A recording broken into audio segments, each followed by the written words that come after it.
오늘 우리에게 허락하신 말씀은 아가서 6장 4절에서 13절까지인데요. 저희는 4절에서 9절까지 읽겠습니다. 아가서 6장 4절에서 9절입니다. 내 사랑아, 너는 디르사같이 어여쁘고 예루살렘같이 곱고 깃발을 세운 군대같이 당당하구나. 내 눈이 나를 놀라게 하니 돌이켜 나를 보지 말라. 내 머리털은 길르앗 산 기슬에 누운 염소떼 같고 내 이는 목욕하고 나온 암양떼 같으니 쌍태를 가졌으며 새끼 없는 것은 하나도 없구나. 너울 속에 내 뺨은 석류 한쪽 같구나. 왕비가 60명이요 후궁이 80명이요 시녀가 무수하되 내 비둘기 내 완전한 자는 하나뿐이로구나. 그는 그의 어머니의 외딸이요 그 낳은 자가 귀중하게 여기는 자로구나. 여자들이 그를 보고 복된 자라 하고 왕비와 후궁들도 그를 칭찬하는구나. 아멘. 저희가 계속적으로 아가서 말씀을 묵상하고 있지만 여러분, 이 말씀들을 보면 참 놀라움을 금치 못합니다. 어떻게 사랑을 이렇게 구체적이고 세밀하게 묘사할 수 있을까? 어떻게 이런 문장력과 언어를 가지고 사랑을 표현할 수 있을까? 그러고 보니 저희가 대개 사랑을 말할 때 추상적으로, 이미지적으로, 느낌적으로 말하는 경우가 많지 않습니까? 그런데 아가서 말씀을 통해서 사랑을 이렇게까지 표현할 수 있구나 하는 배움을 얻게 된다는 것입니다. 그리고 이 말씀은 자연스럽게 하나님과 우리와의 관계를 향하게 되죠. 말씀을 통해 우리를 향한 하나님의 사랑이 얼마나 구체적이고 세밀한지, 우리를 향한 그 사랑의 깊이와 넓이와 높이, 그 사랑의 위대하심이 얼마나 큰지를 우리는 말씀을 통해서 깨닫게 된다는 것입니다. 여러분, 하나님의 사랑을 누리며 잘 따라오고 계시죠? 오늘 본문을 이해하기 위해선 이전 본문들을 살펴봐야 합니다. 여러분, 본문을 보면 관계의 위기가 찾아옵니다. 결혼 후 일시적으로 사랑의 긴장감을 잃어버린 이 술람미 여인이 안일함에 빠지게 되는 것이죠. 이에 솔로몬은 실망을 한 채 술람미 여인을 떠나가며 이 둘 사이에는 위기가 찾아옵니다. 이후 술람미 여인은 자신의 잘못을 뉘우치며 솔로몬을 그리워했습니다. 그리고 이 관계를 다시금 회복하고자 했는데요, 끝내 이들은 서로 재회했고 서로를 향해 화해의 노래를 부르는 그 대목이 바로 오늘 읽은 저희의 본문입니다. 여러분, 저희는 먼저 이들의 관계 안에서 하나님과 우리의 관계를 적용할 수 있습니다. 저희도 술람미 여인처럼 주님에 대한 안일함을 가질 때가 있다는 것이죠. 따라서 주님과의 관계를 살펴보면 이 안일함이 언제 옵니까? 바쁜 일상을 살아갈 때, 전혀 우리의 시선이 주님을 향해 있지 않을 때 안일함이 찾아옵니다. 결국 이 안일함은 주님과의 관계를 소원하게 합니다. 그리고 우리의 삶이 전혀 주님과 관계없는 삶으로 우리의 삶을 무뎌지게 만듭니다. 그런가 하면 너무나 당연히 여길 때도 안일함이 찾아옵니다. 여러분, 우리의 신앙에 있어서, 아니요, 우리의 인생에 있어서 당연한 것은 없습니다. 하나님의 은혜가 우리의 인생 가운데 부어지기에 당연한 것처럼 느껴지는 것입니다. 우리가 매주 예배를 드리고 기도를 하며 경건 생활을 하는 것, 나에게 사랑하는 가정이 있고 공동체가 있고 직장이 있고 하루하루 일상을 살아가는 것, 이 모든 것들이 당연한 것이 아니라 하나님의 은혜와 허락하심이 있기에 우리가 당연한 것처럼 살아가는 것입니다. 반대로 주님과의 관계가 온전하며 하나님의 은혜를 누리게 될 때 우리는 우리에게 주어진 이 하루하루가 결코 당연하지 않음을 깨닫게 됩니다. 그러므로 하루를 단순히 소비적으로 살지 않습니다. 우리 안에 계신 주님을 누리며 살아갑니다. 주님의 놀라운 섭리와 다스림 가운데 내가 살고 있음을 경험하게 됩니다. 여러분, 그래서 우리는 우리의 신앙의 이 영적인 안일함에 빠지지 않도록 늘 깨어 있어야 하며 영적인 긴장감을 가진 채 무엇보다 주님과 친밀한 관계를 유지해야 합니다. 특별히 악한 영에 대한 경계를 늦추면 안 됩니다. 여러분, 사단은 치밀한 방법과 예상치 못한 전략으로 우리에게 찾아오죠.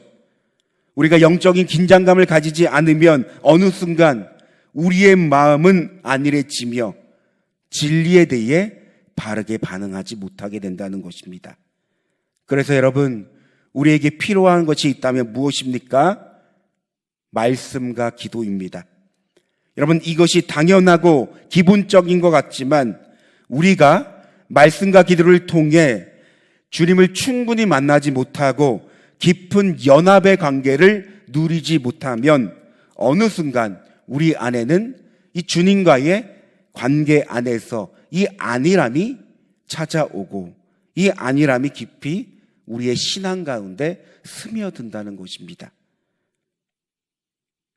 한편 오늘 말씀 가운데 8절, 9절 말씀이 조금 더 묵상이 되었습니다. 여러분, 우리 8절, 9절 말씀 우리 함께 읽겠습니다. 왕비가 60명이요 후궁이 80명이요 시녀가 무수하되 내 비둘기 내 완전한 자는 하나뿐이로구나. 그는 그의 어머니의 외딸이요 그 낳은 자가 귀중하게 여기는 자로구나. 여자들이 그를 보고 복된 자라 하고 왕비와 후궁들도 그를 칭찬하는구나. 열왕기상 11장 말씀을 보면 솔로몬에게는 후궁이 700명, 첩이 300명이나 된다고 합니다. 그리고 본절은 솔로몬 통치 초기를 가리키는데요. 여러분, 생각해 보면 왕의 사랑을 받기 위해 얼마나 치열한 경쟁 관계에 이 여인들이 있었을까 하는 생각이 듭니다. 솔로몬의 사랑을 얻기 위해 그들은 너나 할 것 없이 많은 노력을 기울였을 것입니다. 그런데 여러분, 흥미로운 점이 있습니다. 본문을 보면 이렇게 왕의 사랑을 받기 위해 치열하게 경쟁하는 여인들 모두가 술람미 여인을 인정했다는 것입니다. 복된 여인이라 말하며 칭찬을 아끼지 않았다는 것입니다. 다시 말해 부러움의 존재가 되었다는 것이죠. 여러분, 우리는 이 부분을 어디서 알 수 있을까요? 9절 말씀 서두에 보면 내 비둘기, 내 완전한 자는 하나뿐이로구나 라고 하는 대목입니다. 여러분, 이 말씀을 성경의 원어인 히브리어로 보면 이 비둘기는 오늘 본문에서 순결함으로 쓰여집니다. 내 완전한 자 역시 동일한 의미로 사용되었습니다. 즉, 이 말은 솔로몬에게 있어 술람미 여인이 유일하다는 점을 부각시키는 것입니다. 여러분, 오늘 본문을 묵상해 보니 솔로몬이 술람미 여인에 대해 유일한 대상임을 고백한 것처럼 여러분, 주님도 우리를 향해 이 주님의 유일한 사랑의 대상으로서 우리를 선택했고 부르셨다는 것을 깨닫게 됩니다. 고린도후서 11장 2절 말씀을 제가 읽겠습니다. 내가 너희를 정결한 처녀로 한 남편인 그리스도께 드리려고 중매하였노라. 여러분, 주님은 우리를 순결한 신부로 부르셨습니다. 우리가 주님의 유일한 사랑의 고백의 대상이라는 사실을 우리는 기억해야 합니다. 신랑은 오직 신부만을 바라봅니다. 신부 역시 신랑만을 바라봅니다. 주님과 우리의 관계가 그렇습니다. 그러기에 주님은 죽기까지 우리를 사랑하셨습니다. 여러분, 주님이 하나님의 아들이어서 신이어서 죽은 것이 아니라 우리를 사랑하셨기 때문에 죽으신 겁니다. 여러분, 그 사랑이 우리에게 진정으로 다가올 때, 그 사랑의 위대함이 우리 가운데 다가올 때 우리는 주님을 유일한 고백의 대상으로 삼습니다. 주님, 저는 주님밖에 없습니다. 주님이 나의 전부입니다. 여러분, 이 고백의 자리가 어디입니까? 예배의 자리입니다. 여러분, 예배는 주님을 진정으로 사랑하는 자만이 드릴 수 있는 것입니다. 우리는 예배를 통해 주님이 우리의 유일한 대상임을 고백하는 것입니다.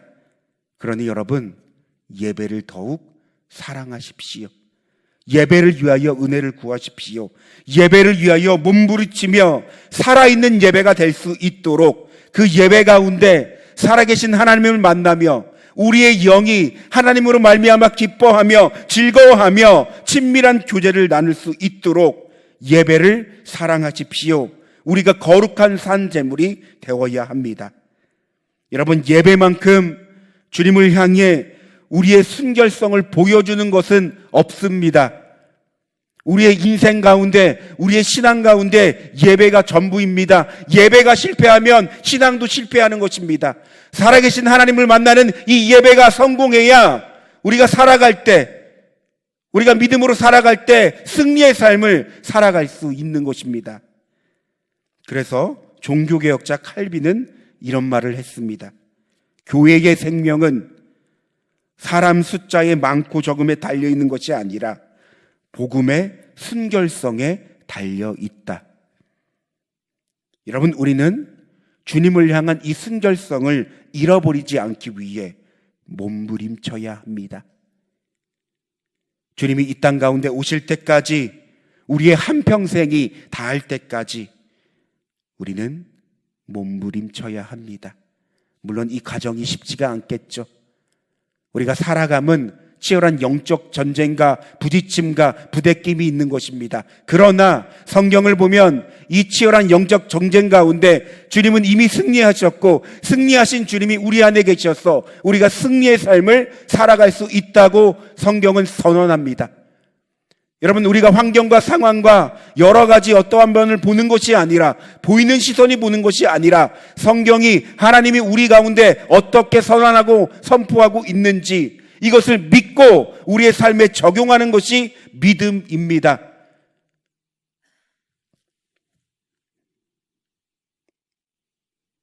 우리는 주님을 향한 순결성을 유지하며 죄에 대하여 철저히 죽고 의에 대하여 사는 우리의 삶이 되어야 합니다. 여러분, 이것을 쉽게 풀이하자면 무엇보다 거룩해져야 한다는 것입니다. 성경은 거룩을 주님과의 관계로 말합니다. 우리가 거룩해진다는 것은 주님과의 관계가 더욱더 온전해진다는 것입니다. 오늘 본문으로 적용하자면 나의 유일한 고백의 대상이 주님이 되는 것입니다. 주님이 나를 신부 삼았고 나는 주님의 순결한 신부로 살아간다는 것을 의미합니다. 여러분, 우리 함께 기도하길 원하는데요, 두 가지 기도 제목이 있습니다. 첫째, 주님과의 관계에서 우리의 안일한 마음이 있다면 주님 깨닫게 하여 주시옵소서. 그리고 회개하게 하여 주시옵소서. 그리고 주님을 더욱더 사랑할 수 있는 우리가 되게 하여 주시옵소서. 그리하여 주님이 우리의 유일한 고백이 대상이 되며 주님을 향한 사랑이 변치 않게 하소서. 여러분, 이 시간 오늘 본문을 생각하면서 주님의 이름을 한번 부르고 기도하겠습니다. 주여, 사랑과 은혜가 충만하신 하나님, 오늘 이 아가서 말씀을 통하여서 하나님, 주님과 우리와의 관계를 적용하며 오늘 이 말씀을 묵상해 봅니다. 하나님, 솔로몬이 술람비 여인을 향해 유일한 사랑의 고백의 대상이 술람미 여인임을 고백하고 있습니다. 그런데 우리도 우리의 유일한 고백의 대상이 주님임을 믿고 주님임을 고백합니다. 주님이 우리를 어떻게 사랑하셨는지, 주님이 어떤 사랑을 우리 가운데 베풀어 주셨는지, 그 사랑이 얼마나 위대한지를 우리가 깨닫고 알기에 오직 나의 유일한 고백의 대상은 주님, 나의 모든 전부는 주님입니다. 주님 것입니다. 나는 주님 것입니다. 나는 주님을 사랑합니다 라고 고백하며 이 시간 말씀 가운데 우리의 삶을 내려놓는 귀한 은혜를 더하여 주시옵소서. 그런데 하나님, 우리는 때때로 우리의 삶을 살다 보면 주님을 향해 우리의 시선이 다른 곳에 집중되어 있고 주님을 향한 안일함이 있다는 것을 발견하게 됩니다. 주님, 우리에게 은혜를 베풀어 주시옵소서. 우리가 늘 영적인 긴장감을 갖고 주님을 바라보며 늘 주님과의 관계를 우선시할 수 있는 우리의 인생이 되게 하여 주시옵소서. 주님은 우리를 너무나도 사랑하십니다. 그 사랑이 우리를 오늘도 살게 합니다. 순간순간을 살아가게 하십니다.